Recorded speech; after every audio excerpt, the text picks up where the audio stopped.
മലയാള സാഹിത്യത്തിലെ അതികായനായ MT വാസുദേവൻ നായർ വിട പറഞ്ഞിട്ട് ഇപ്പോൾ ഒരു വർഷം തികയുകയാണ്. ഇപ്പോൾ MTയുടെ മകളായ അശ്വതി കൈരളി ന്യൂസിനോട് ചേരുകയാണ്.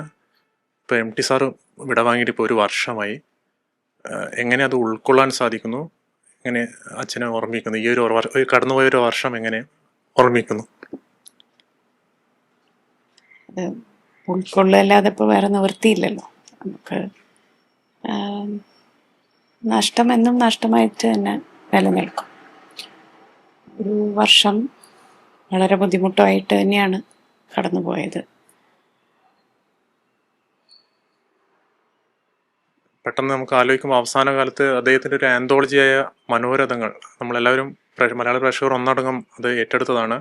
അതിൻ്റെ ഓർമ്മകളും അതിലേക്ക് എങ്ങനെ എത്തി എന്നൊക്കെ ഒന്ന് പറയാൻ സാധിക്കുമോ?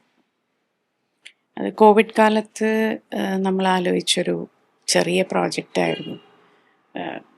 കോവിഡ് കാലത്ത് നമുക്ക് എല്ലാവർക്കും ഒരുപാട് സമയമുണ്ട്. അപ്പം അങ്ങനെ ഷോർട്ട് സ്റ്റോറീസ്, രവീന്ദ്രനാഥ് ടാഗോറിൻ്റെ സ്റ്റോറീസ് നെറ്റ്ഫ്ലിക്സിൽ കണ്ടപ്പോൾ അതിൽ നിന്നും പ്രചോദനം ഉൾക്കൊണ്ട് അതുപോലെ എന്തുകൊണ്ട് ചെയ്തുകൂടാ എന്നുള്ള ഒരു ചിന്തയിൽ നിന്നാണ് ആ പ്രോജക്റ്റ് ഉണ്ടാകുന്നത്. പിന്നെ അത് വലുതായി, വലിയ താരങ്ങൾ വന്നു, ഒരു പ്രൊഡക്ഷൻ ഹൗസ് വന്നു, നമ്മൾ വിചാരിച്ചതിലും വലിയ സ്വീകാര്യത ഉണ്ടായി. അപ്പോൾ അതാണ് ഒരു ചെറുതായിട്ട് ആലോചിച്ചിട്ട് വലുതായി വന്നൊരു പ്രോജക്റ്റാണ്. അത് ചെയ്യാൻ സാധിച്ചതിൽ ഒരുപാട് സന്തോഷം. എന്താണെന്ന് വെച്ചാൽ ഒരു പുതിയ മാധ്യമത്തിൽ, നവമാധ്യമത്തിൽ അച്ഛൻ്റെ കഥകൾ രേഖപ്പെടുത്താൻ സാധിച്ചു. ആ സാഹിത്യം അടുത്ത ഒരു 50 വർഷത്തെ കാലത്തേക്കുള്ള രീതിയിൽ നിലനിൽക്കുന്ന, പുതുമയോടെ നിലനിൽക്കുന്ന രീതിയിലാണത്.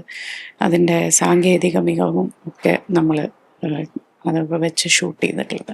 MT വാസുദേവൻ നായർ എന്ന പേര് മലയാളി ചർച്ച ചെയ്യുമ്പോൾ മറ്റൊരു പേരും കൂടി ഉയർന്നു വരേണ്ട, അത് മമ്മൂട്ടിയാണ്. മലയാളത്തിന്റെ മഹാനടനായ മമ്മൂട്ടി. അച്ഛനായി വലിയൊരു ആത്മബന്ധം ഉള്ള വ്യക്തി കൂടിയാണ് മമ്മൂട്ടി എന്നാണ് നമുക്ക് അറിയാവുന്നത്. അത് ആ ബന്ധത്തെ കുറിച്ചൊന്ന് പറയാമോ? എല്ലാവർക്കും അറിയുന്ന കാര്യമാണ് ആ ബന്ധം. പ്രത്യേകിച്ച് ഞാൻ പറയേണ്ട കാര്യമില്ല. ഞങ്ങൾക്ക് അദ്ദേഹം എനിക്കെൻ്റെ എന്താ പറയുക, അമ്മാവനെ പോലെയോ മൂത്ത ജ്യേഷ്ഠനെ പോലെയോ കരുതാവുന്ന ഒരാളാണ്.